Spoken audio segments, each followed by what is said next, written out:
નડિયાદમાં મંદિરોને નિશાન બનાવનાર રેઢા તસ્કરો ઝડપાયા. મળેલી માહિતી પ્રમાણે 150 સીસીટીવી ફંફોસી પોલીસે 13 કિલો ચાંદી અને સોનું ઝડપી પાડ્યું. અગાઉ પ્રોહિબિશન મારામારીના 12 ગુના નોંધાયેલા. ગણતરીના કલાકોમાં ભેદ ઉકેલાયો.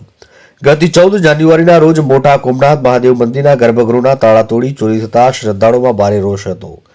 આ ઘટનાને ગંભીરતાથી લઈ જિલ્લા પોલીસ વડાની સૂચનાથી 7 ટીમો બનાવવામાં આવી. પોલીસે 150 થી વધુ સીસીટીવી ફૂટેજ અને ટેકનિકલ ડેટા તપાસ્યા બાદ માહિતી મળી કે નડિયાદનો વિનોદ ઉર્ફે વિનુ મનુભાઈ તળપદા ચોરીના મુદ્દામાલ સાથે સફેદ એક્ટિવા પર સલણથી નડિયાદ તરફ આવી રહ્યો છે. પોલીસે વોચ ગોઠવી તેને કોર્ડન કરી ઝડપી પાડ્યો. 2 મંદિરમાં ચોરીની કબૂલાતની રિકવરી. ઝડપાયેલા આરોપી વિનોદ તળપદાએ પૂછપરછમાં કબૂલાત કરી કે તેણે બંને મંદિરોમાં ચોરી કરી હતી. તારીખ 14/1/2026 ના રાત્રિના અંધારાનો લાભ લઈ અને નડિયાદ ટાઉન ખાતે આવેલા સુપ્રસિદ્ધ મંદિર મોટા કુમનાથ મહાદેવમાં કોઈ ઈસમ રાત્રે ચાંદીનો જે નાગ અને અન્ય છત્ર સહિતના 4.5 લાખ રૂપિયા ઉપરનો મુદ્દામાલની ચોરી કરેલી. સાથે સાથે એ જ રાત્રિ દરમિયાન નડિયાદ રૂરલ પોલીસ સ્ટેશનમાં સલૂણ ગામમાંથી પણ મંદિર ચોરી થયેલી.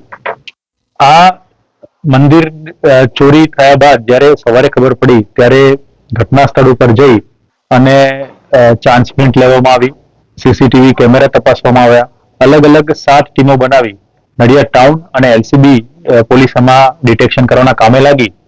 જેમાં હ્યુમન ઇન્ટેલિજન્સ અને સીસીટીવી કેમેરાના એનાલિસિસથી એક વિનોદ મનુભાઈ તળપદા સલૂણવાળાને એમાં રાઉન્ડ અપ કરી એની પૂછપરછ કરતા એને આ બંને ચોરી કરી હોવાનું કબૂલ્યું હતું અને તમામ ઓરિજિનલ મુદ્દામાલ 4.5 લાખ રૂપિયા ઉપરનો મુદ્દામાલ એ એની પાસેથી કબજે કરેલ છે. આરોપી કેવી રીતે પકડાયો? મેં આપને કહ્યું કે સીસીટીવી કેમેરા તપાસતા જે ટીમ જે છે આ આરોપીના વિરુદ્ધમાં અગાઉ 12 ગુના દાખલ થયેલા છે. એટલે એક પ્રકારનો હિસ્ટ્રી સીટર છે. એટલે એના ફૂટેજ પરથી જે ડિસ્ટાફની ટીમ છે એને ખબર પડી કે આ આરોપી એ વિનોદ તળપદા છે. મોટા માલમાંથી ચોરી થઈ એમાં તમામ વસ્તુઓ એકલાથી લઈ ગયો? હા, તમામ વસ્તુઓ એને એકલાથી લીધેલી છે. એટલે મોડસ ઓપરેન્ડી એ દિવસ દરમિયાન મંદિરમાં દર્શન કરવા જાય છે અને ત્યાં કેમેરા વગેરે ના હોય તો એ ધ્યાન રાખી અને પછી રાત્રિ દરમિયાન એને એકલતાનો લાભ લઈ અને પછી મંદિરમાં ચોરી કરતો હોય છે. ચોરી કરવા માટે હવે કેમેરા નથી પણ એક એની વાતચીત ઉપરથી એવું કહે છે કે મેં મંદિરમાં રેકી કરેલી હતી. મુદ્દામાં તમામ મુદ્દામાં રિકવર થયેલો છે. આરોપી પાસે જે ટોમી હોય છે એ જેનાથી લોક તોડ નાખતા હોય છે એ અને કટર આ 2 વસ્તુ એની પાસેથી મળેલી છે. હાલ પૂરતી તો કોઈ સંડોવણી નથી. ચોરી કરવાનું કારણ શું જણાવો? ચોરી કરવાનું કારણ મુદ્દામાલ વેચી અને પૈસા કમાવાનું એકમાત્ર કારણ દેખાય છે.